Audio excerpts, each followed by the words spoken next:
जर तुम्ही सावित्रीबाई फुले पुणे विद्यापीठाच्या विविध प्रमाणपत्रासाठी तुम्हाला जर अर्ज करायचा असेल तर सर्वप्रथम तुम्हाला SPS.unipuणे.ac.in या वेबसाईटवरती यायचं आहे. याचं अकाउंट कसं क्रिएट करायचं आहे, लॉग इन कसं करायचं या संदर्भातलं मी यापूर्वी व्हिडिओ बनवला आपल्या चॅनलवरती टाकलेला आहे मी.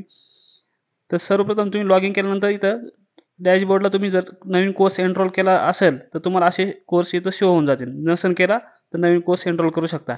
आता इथं कोणताही कोर्स जरी असला आणि तुम्हाला समजा MA इकॉनॉमिक्स आहे, तुम्हाला MA जॉग्राफीचा अप्लाय करायचं आहे किंवा BCom, MCom, MBA कोणत्याच कोर्सचा अप्लाय करायचं आहे, तुम्हाला नवीन कोर्स एनरोल करायची गरज नाही. एक कोणताही कोर्स एनरोल असेल तरी चालेल.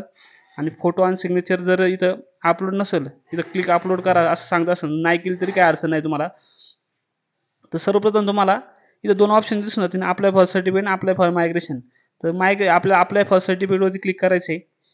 अप्लाय फॉर सर्टिफिकेटवर क्लिक केल्यानंतर तुम्हाला नवीन विंडो ओपन होऊन जाईल. डॅशबोर्ड दिसेल तुम्हाला. डॅशबोर्डचे तुम्ही आजपर्यंत जेवढे ॲप्लिकेशन केले आहेत तेवढे ॲप्लिकेशनमध्ये शो होऊन जातील.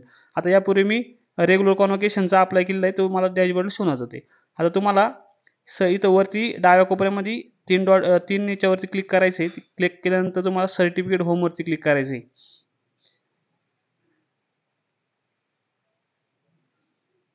सर्टिफिकेट होमवरती क्लिक केल्यानंतर तुम्हाला इथं सप्लिमेंटरी कॉन्व्होकेशन असेल, डुप्लिकेट कॉन्व्होकेशन असेल किंवा होम सर्व्हेर असेल, रँक सर्टिफिकेट असेल, मीडियम ट्रान्सक्रिप्ट ह्या इत्यादी प्रकारचे सर्व सर्टिफिकेट तुम्हाला हे लॉग इन म्हणून तुम्ही अप्लाय करू शकता.